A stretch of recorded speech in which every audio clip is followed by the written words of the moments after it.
The rich has chosen their candidate. There she is. Let's see if we can flip you over so you can see it. There she is. There she is. The young woman, progressive from California, Miss Nancy Pelosi. At least based on what they would want, what the 1% would want. I find this to be an amazing development that has taken place. And it's everything that's wrong with the political system itself. Not just the parties, but the political system itself. It runs on cash. Everybody knows that it runs on cash. It's a secret that everybody knows. That the people who are in those offices aren't in those offices representing them, but representing a small body of greedy men, of 1%ers, who influences the political system to get the world that we have at our disposal today. Ocasio-Cortez says something that was absolutely right.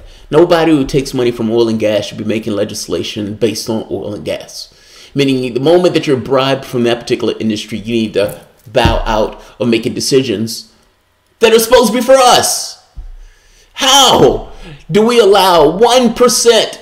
It's us that control the political system, our political apparatus, or at the very least we're supposed to. And yet you have a 1% that's imposing what they believe is the best for the political system itself. Now, whether or not you believe Nancy Pelosi is the best person for that job, whether or not you believe she's the most progressive, and this word has lost all meaning at this point, the person who's not for Medicare for all, who wanted to support PAYGO, that person is now baptized in the rivers of progressivism and is now an acolyte of whatever the hell it means to be progressive. Nancy Pelosi. If you think she is the best person or not, take that off the table for the moment. Let's put that entire question to the side of whether Nancy Pelosi is the best person to take the job of Speaker of the House. Why is it okay? These are supposed to be elected representatives, meaning they're coming to Congress to pass legislation, ideally for us. I mean, after all, you know, when the waters rise, it's going to affect all of us. If it's some level of economic issue that's taking place that needs to be resolved, that affects all of us. Education issues, healthcare issues, all of these affect all of us personally in our own lives, whatever we consider to be life. Each and every one of us is affected by these political decisions. And ideally, we go and we say, we want this guy to go and represent us because that person has said something to you and they whisper something into your ear that you have liked, or at the very least you had such animosity towards the other person who was running. And the person gets in the office. Shouldn't they represent you and not necessarily the people who are paying them? And if they're representing the small body of people that are paying them, and it's like 1% of them, isn't it a little weird?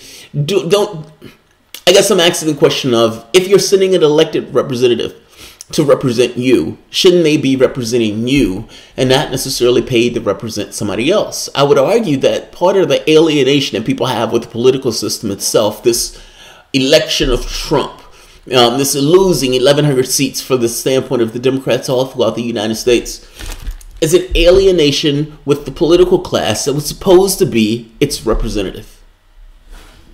It was not. Aren't you tired of the top 1% essentially choosing, instigating itself into the political system when that political system affects all of us and is supposed to be our instrument for changing society?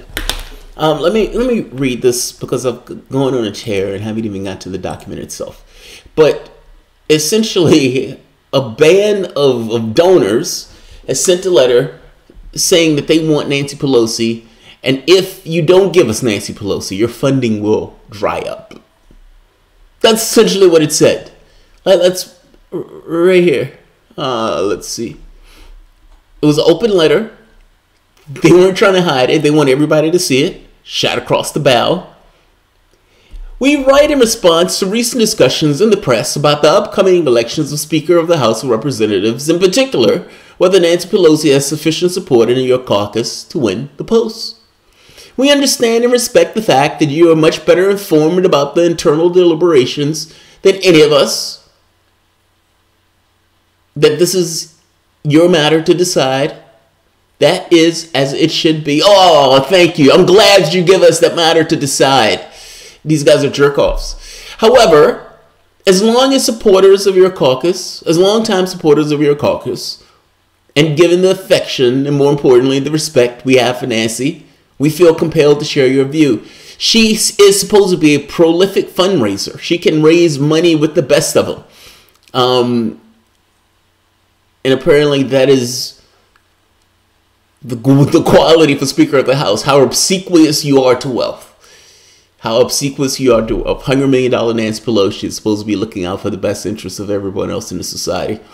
She cannot fundamentally not understand the experience that people have throughout this country. And yet she's supposed to be the person who's going to represent them. And she's supposed to be the best person to represent them. Okay. The wealth is having their say. Obviously, we don't have to explain this to your group, the very enormous value Nancy Pelosi brings as leader. Her effectiveness was the single most important element in achieving the passage of the ACA. Moreover, from a public perspective, the caucus that is seamless unanimity as our country labors under the Trump, McConnell, Ryan assault on the democratic institutions, never-ending scandals, gross incompetence, and so much more. Get to your point. Because of the diligence, her powers of persuasion, her enormous effectiveness, and adherence to our values, your values, yes, we have provided a portion of the financial resources required to be competitive cycle after cycle. We look forward to the day when we can achieve the reforms necessary to reduce the great impact of money in elections. But until that day, we must do what is required to contest the Republicans on an equal playing field. I love that. Look, we look for the day where our influence in this process is not what it is. But until that day, when it comes to funding the recent effort to retake the majority, we have contributed anywhere near as much as if Nancy Pelosi, we have contributed anywhere. Would we have contributed anywhere near as much as we would have if Nancy wasn't the leader? We think not. We do not mean to suggest that our support is personality driven, but it is. You've just said it is. Rather than intended to facilitate the adoption of public policies consistent with our values.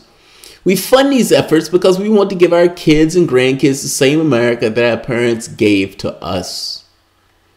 But we do believe that the competence and effectiveness of the leader is a critical component of motivating us to reach in our pockets.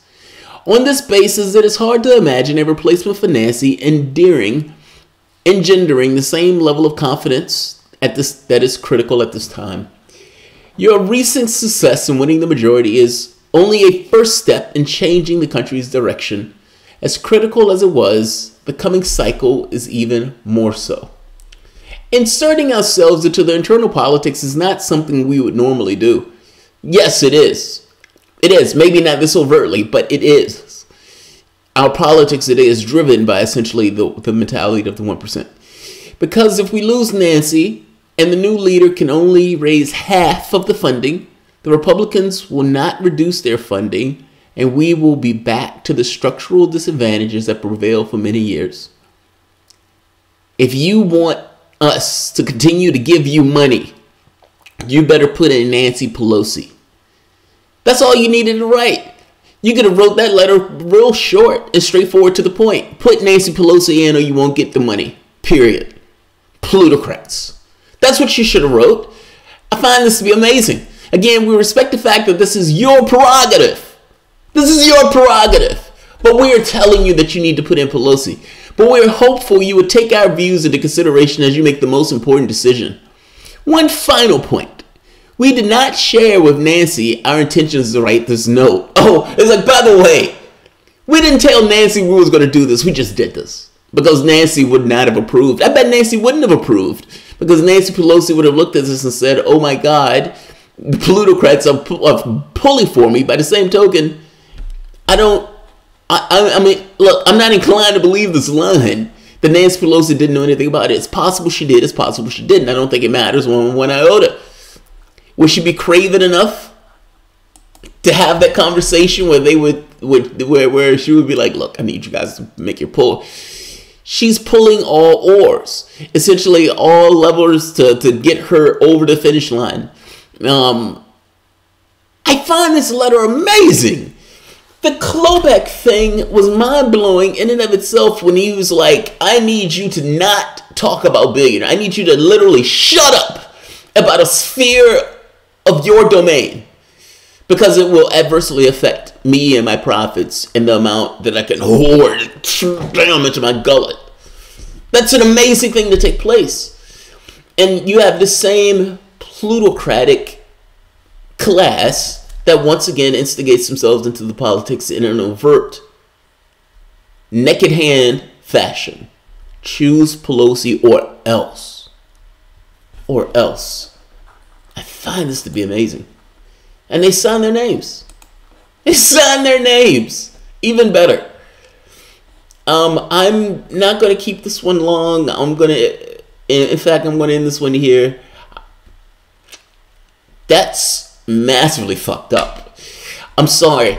And I look at this and say, I understand why they would do that. I understand that if you have that much money and you're putting that money into the political system, that political system, you're going to get influence within that political system. It makes all the logical sense in the world for all of the actors to behave in this way.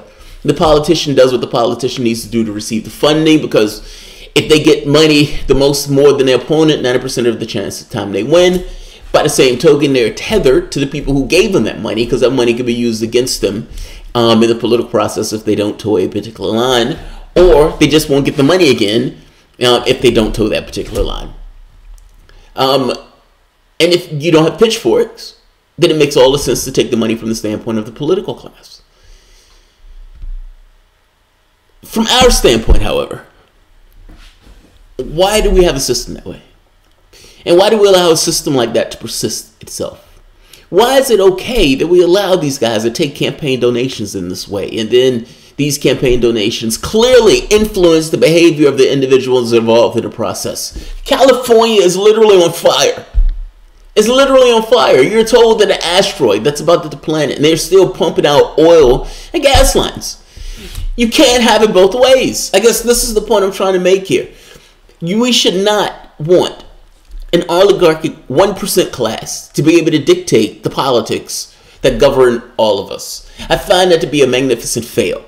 This naked-handed slap on the political system itself from the standpoint of a 1% should be a wake-up call for people who look at this and say, okay, this is way too much. This is too far. People like Ocasio and some of the other people who ran a campaign where they didn't take cash or didn't take money from this plutocratic class. That needs to be not just the norm, that needs to be democratic politics as is going forward. And the candidates that don't necessarily toe that line where they're not taking campaign donations from a 1% class should not get support. I mean, that is a fail, man. I certainly I'm not insane on this point.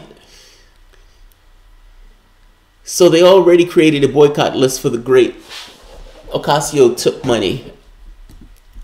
Well, she took money, but she didn't take corporate PAC money.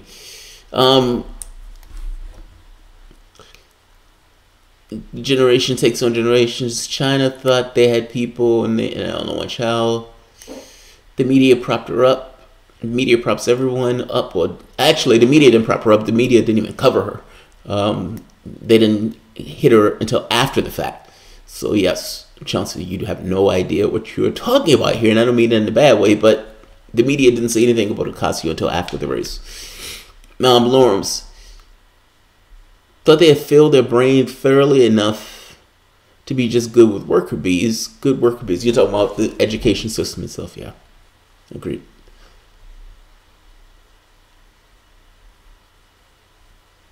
Yeah, after she won. They gave her a ton of coverage after she won. That's my point. She didn't, it's like, you can't make, oh, you're talking about after she won the primary. Yeah, but a Democrat was going to win that primary, the contest anyway. So, But after she won the contest, she had to actually win the contest first. I'm making the point that the media attention that she got came after she won the primary. A Democrat was always going to win that particular race. That wasn't the race. They assumed that she was going to win that race the moment that she won the primary. The issue was the primary itself. That's what she needed the thing after. I mean, before.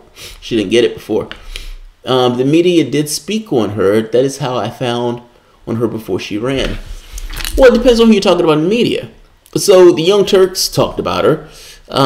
This channel, or independent media, talked about her.